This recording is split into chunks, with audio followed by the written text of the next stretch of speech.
Estatuto dos Funcionários Públicos Civis do Estado. Lei 10.261, de 28 de outubro de 1968. Capítulo 7. Do direito de petição. Artigo 239. É permitido ao funcionário requerer ou representar, pedir reconsideração e recorrer de decisões desde que o faça dentro das normas de urbanidade e em termos observados as seguintes regras. Inciso 1. Nenhuma solicitação, qualquer que seja a sua forma, poderá ser 1. Dirigida à autoridade incompetente para decidi-la, e 2. Encaminhada, se não por intermédio de autoridade, a que estiver imediatamente subordinada ao funcionário. Inciso 2. O pedido de reconsideração só será cabível quando contiver novos argumentos e será sempre dirigido à autoridade que tiver expedido o ato ou proferido a decisão. Inciso 3. Nenhum pedido de reconsideração poderá ser renovado. Inciso 4. O pedido de reconsideração deverá ser decidido no prazo máximo de 30 dias. Inciso 5. Só caberá recurso quando houver pedido de reconsideração desatendido ou não decidido no prazo legal. Inciso 6. O recurso será dirigido à autoridade a que estiver imediatamente subordinada a que tenha expedido o auto ou proferido a decisão, e sucessivamente na escala ascendente às demais autoridades. E, inciso 7. Nenhum recurso poderá ser enviado mais de uma vez à mesma autoridade. Parágrafo 1º. Em hipótese alguma, poderá ser recebida a petição, pedido de reconsideração ou recurso que não atenda às prescrições deste artigo, devendo a autoridade a qual forem encaminhadas tais peças indeferi-las de plano. Parágrafo 2º. A decisão final dos recursos a que se refere este artigo deverá ser dada dentro do prazo de 90 dias, contado da data do recebimento, na repartição, e uma vez proferida, será imediatamente publicada, sob pena de responsabilidade do funcionário infrator. Se a decisão não for proferida dentro desse prazo, poderá o funcionário desde logo interpor recurso à autoridade superior. Parágrafo 3º. Os pedidos de reconsideração e os recursos não têm efeito suspensivo. Os que forem providos darão lugar às ratificações necessárias, retroagindo os seus efeitos à data do ato impugnado, desde que outra providência não determine a autoridade quanto aos efeitos relativos ao passado. Artigo 240. O direito de pleitear na esfera administrativa prescreve a partir da data da publicação, no órgão oficial, do ato impugnado ou quando este for de natureza reservada, a data em que dele tiver conhecimento o funcionário. Inciso 1º.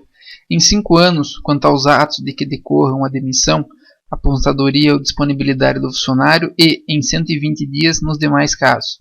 Parágrafo único. Os recursos ou pedidos de reconsideração, quando cabíveis e apresentados dentro dos prazos que trata este artigo, interrompem a prescrição até 2 vezes no máximo, determinando a contagem de novos prazos a partir da data da publicação oficial do despacho, denegatório ou restritivo do pedido. Título 6. Dos deveres, das proibições e das responsabilidades. Capítulo 1º. Dos deveres e das proibições. Seção 1. Dos deveres. Artigo 241. São deveres do funcionário. Inciso 1º. Ser assíduo e pontual. Inciso 2º. Cumprir as ordens superiores, representando quando forem manifestamente ilegais. Inciso 3º. Desempenhar com zelo a presteza os trabalhos de que for incumbido. Inciso 4º. Guardar sigilo sobre os assuntos da repartição e especialmente sobre despachos, decisões ou providências. Inciso 5º.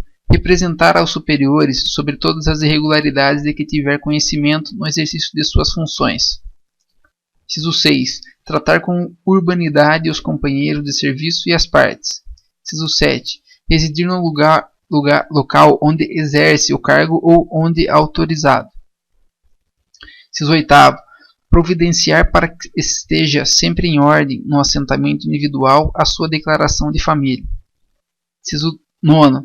Zelar pela economia do material do Estado e pela conservação do que for confiado à sua guarda ou utilização. Inciso 10º. Apresentar-se convenientemente trajado em serviço ou com um uniforme determinado, quando for o caso. Inciso 11º. Atender prontamente com preferência sobre qualquer outro serviço às requisições de papéis, documentos, informações ou providências que lhe forem feitas pelas autoridades judiciárias ou administrativas, para a defesa do Estado em juízo. Inciso 12º. Cooperar e manter espírito de solidariedade com os companheiros de trabalho.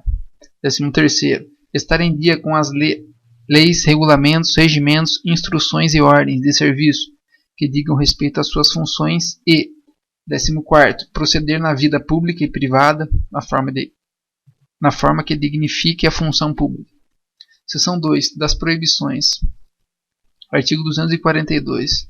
Ao funcionário é proibido, inciso 1º, referir-se depreciativamente em informações, parecer ou despacho ou pela imprensa, ou qualquer meio de divulgação, as autoridades constituídas e os atos da administração, podendo, porém, em trabalho devidamente assinado, apreciá-lo sob o aspecto doutrinário e da organização e eficiência do serviço. Inciso 2º. Retirar, sem prévia permissão da autoridade competente, qualquer documento ou objeto existente na repartição. Inciso 3º. Entreter-se durante as horas de trabalho em palestras, leituras ou outras atividades estranhas ao serviço. Inciso 4º. Deixar de comparecer ao serviço sem causa justificada. Inciso 5º. Tratar de interesses particulares na repartição. Inciso 6º. Promover manifestações de apreço ou desapreço dentro da repartição ou tornar-se solidário com elas. Inciso 7º. Exercer comércio entre os companheiros de serviço, promover ou subscrever listas de donativos dentro da repartição e, inciso 8º, empregar material do serviço público em serviço particular. Artigo 243. É proibido ainda ao funcionário, inciso 1º, fazer contratos de natureza comercial e industrial com o governo, por si ou como representante de outro. Inciso 2º.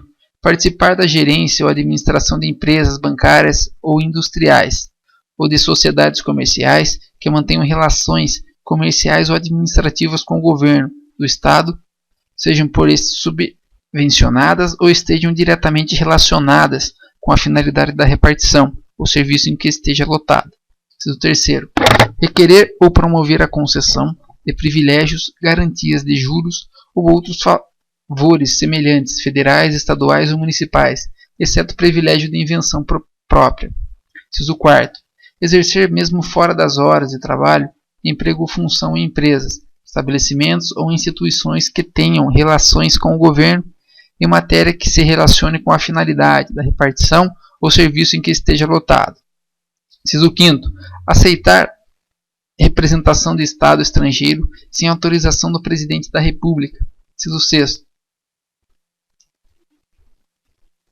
Comerciar ou ter parte em sociedades comerciais nas condições mencionadas no item 2 deste artigo, podendo em qualquer caso ser acionista, cotista ou comanditário. Inciso 7º. Incitar greves ou a elas aderir ou praticar atos de sabotagem contra o serviço público. Inciso 8º. Praticar a usura.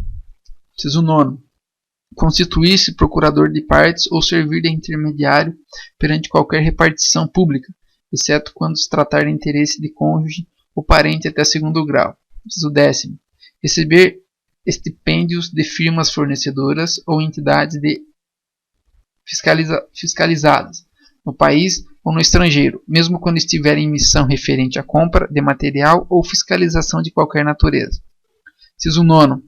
Valer-se de sua qualidade de funcionário para desempenhar atividade estranha às funções ou para lograr direta ou indiretamente qualquer proveito. E, inciso 12º, fundar sindicato de funcionários ou deles fazer parte. Parágrafo único. Não está compreendida na proibição dos itens 2 e 6 deste artigo a participação do funcionário em sociedades em que o Estado seja acionista, bem assim na direção ou gerência de cooperativas e associações de classe, ou como seu sócio. Artigo 244. É vedado ao funcionário trabalhar sob as ordens imediatas de parentes até segundo grau, salvo quando se tratar de função de confiança e livre escolha, não podendo exceder a 2 o número de auxiliares nesta condição. Capítulo 2. Das responsabilidades. Artigo 245. O funcionário é responsável por todos os prejuízos que nessa qualidade causar à Fazenda Estadual, por dolo ou culpa, devidamente apurados. Parágrafo único. Caracteriza-se especialmente a responsabilidade, inciso 1º, pela sonegação de valores e objetos confiados à sua guarda ou responsabilidade, ou por não prestar contas, ou por não as tomar, na forma e no prazo estabelecidos nas leis, regulamentos, regimentos, instruções e ordens de serviço. Inciso 2º, pelas faltas, danos, avarias e quaisquer outros prejuízos que sofrerem os bens e os materiais sob sua guarda, ou sujeitos a seu exame ou fiscalização. Inciso 3º, pela falta ou inexatidão das necessárias averbações das notas de despacho, guias e outros documentos da Receita, ou que tenham com eles relação. Inciso 4º, por qualquer erro de cálculo ou redução contra a Fazenda Estadual. Artigo 246. O funcionário que adquirir materiais em desacordo com disposições legais e regulamentares será responsabilizado pelo respectivo custo, sem prejuízo das penalidades disciplinares cabíveis, podendo se proceder ao desconto no seu vencimento ou remuneração. Artigo 247. Nos casos de indenização, a Fazenda Estadual, o funcionário será obrigado a repor de uma só vez o alcance do prejuízo causado em virtude de alcance, desfalque, remissão ou omissão, e efetuar recolhimento ou entrada nos prazos legais. Artigo 248. Fora dos casos incluídos no artigo anterior, a importância da indenização poderá ser descontada do vencimento ou remuneração, não exercendo desconto a 10ª parte do valor destes. Parágrafo único. No caso do item 4 do parágrafo único do artigo 245, não tendo havido má fé, será aplicada a pena de repressão na reincidência e suspensão. Artigo 249. Será igualmente responsabilizado o funcionário que, fora dos casos expressamente previstos nas leis, regulamentos ou regimentos, cometer a pessoa extrair as repartições o desempenho de encargos que lhe competiam aos seus subordinados. Artigo 250. Responsabilidade administrativa não exime o funcionário da responsabilidade civil ou criminal, que no caso couber, no pagamento de indenização que ficar obrigado, na forma dos artigos 247 e 248, do exame da pena disciplinar em que incorrer.